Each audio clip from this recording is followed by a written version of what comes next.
आप बता दो, एक भी प्रसंग ऐसा आप बता दो भैया जी, ब्रजलीला में एक भी प्रसंग बता दो जिस असुर के संहार के समय श्री जी उपस्थित हो।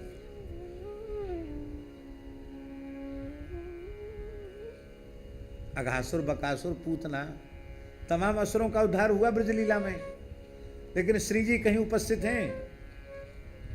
नहीं है उपस्थित। क्यों उपस्थित नहीं है? ये उपस्थित होती तो मारने ही नहीं देती। एक नई कथा आपको सुना देते हैं, वो मारने नहीं देती। एक बार कंस ने दरबार बुलाया, क्या कहते हैं भक्तमाली जी, आपातकालीन बैठक।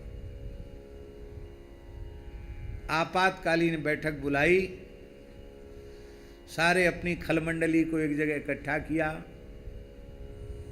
बोले भाई, एक एक करके चुन चुन के सबको मार देता है वो कालिया कृष्ण। इतनी ताकत उस बच्चे में कहां से आई? उस बालक में इतनी ताकत कहां से आ गई? बोले भाई ये तो कोई नहीं बता सकता, वो हथियार भी कुछ नहीं है, ऐसी खेल खेल में चट्टपट जैसी आराम। इस बालक में इतनी ताकत कहां से आई? तो बोले एक उपाय है, यदुवंशियों के कुल पुरोहित श्री गर्गाचार्य जी, गर्गाचार्य जी को बुलाया जाए और उनसे पूछा जाए, तो या तो वे समाधान कर सकते हैं, या कभी कभार कृपा करके देवर्षि नारद जी पधारते हैं, नारद जी से पूछा जाए तो वो बता सकते हैं। नारद जी और गर्ग जी, इनके अलावा कोई समाधान करने वाला नहीं है। महाराज जी चर्चा चल ही रही थी, तब तक नारायण नारायण नारायण करके नारद जी आ गए।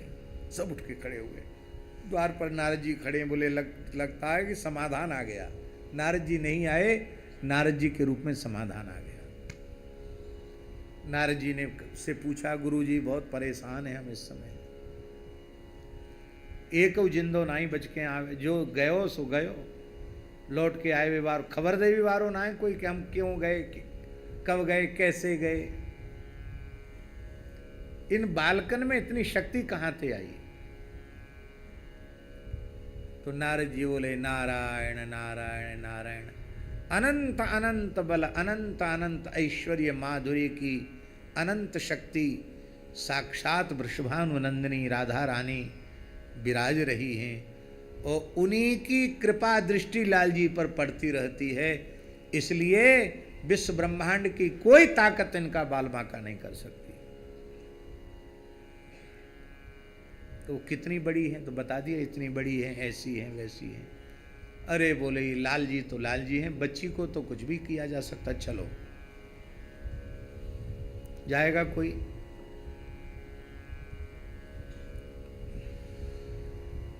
सब असुर इधर उधर देखने लगे कि जो गया सो तो लौट के आए नहीं, अब वहां कौन जाए।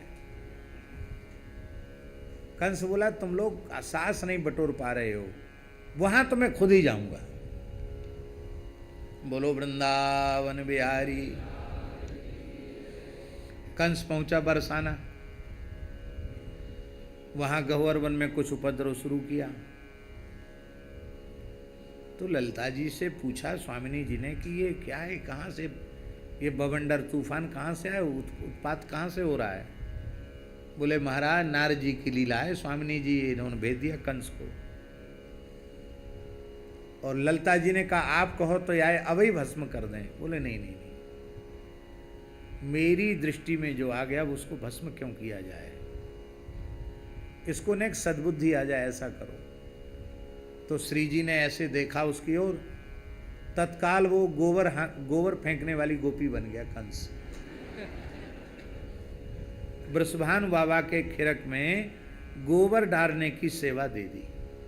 अब कंस भी लौट के जब मथुरा में नहीं आया, हाहाकार मच गया, क्या हुआ क्या हुआ। मालिक गए लौट के नहीं आए, कहाँ गए, क्या हुआ। अब महाराज जी 6 महीना हो गया गोबर फेंकते फेंकते उसको। सबको बड़ी चिंता, कहा क्या हुआ क्या हुआ क्या हुआ। बोले हुआ कुछ नहीं। फिर 6 महीने बाद नारद जी आए। बोले गुरुजी बड़े खराब मुहूर्त में आए आप। हमारे मालिक खोजते खोजते सारी धरती छान ली, पकड़ में ही समझ में नहीं आ रहे कहाँ गए। कह के तो गए थे कि हम बरसाना जा रहे हैं, लौट के नहीं आए। तब श्री नारद जी ने कहा चलो एक आध कोई चलो हमारे संग, एक नवीन स्वरूप का दर्शन कराते हैं। बेचारा गोबर की छवरिया लिए फेंकने जा रहा था। बोले यही है तुम्हारा स्वामी कंस, गोबर फेंकने की सेवा कर रहा है, गोबर हारी बन के है यहाँ। तो नारद जी गए तो फूट फूट के रोया। बोले महाराज कोई पहचान भी नहीं सकता, मैं बरसाना की तरफ कभी नज़र भी नहीं उठाऊंगा, आप कहो तो ब्रज की तरफ भी नज़र नहीं उठाऊंगा, महाराज मुझे कैसे भी मथुरा भिजवा दो। तो किशोरी जी से प्रार्थना की। नारद जी ने कहा बरसाने की सीमा से बाहर निकल। जैसे ही बरसाने की सीमा से बाहर निकला तब कंस अपने वास्तविक स्वरूप में आया और ऐसा गदबद देकर भागा, इतनी तेजी से भागा कि बेचारी की कांच खुल गई, केस खुल गए। भागते भागते भागते भागते मथुरा में आकर उसने सांस ली। बोलो वृंदावन बिहारी। अच्छा ईमानदारी स्वत इस कथा को आप लोगों में से किसी ने कभी सुना? हमने कभी कथा में सुनाया, पहली बार सुनाया तो हमने ये कथा गढ़ ली होगी। बहुत से लोग गढ़ लेते हैं कथाएं, हमारी गढ़ी हुई कथा नहीं है।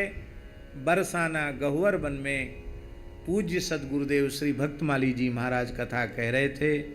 उस समय उन्होंने, किसी संत ने कहा महाराज बरसाने में कभी किसी असुर का उपद्रव क्यों नहीं हुआ? तब महाराज जी ने कहा श्री जी की दृष्टि पड़ने पर असुर भी नहीं मारे गए।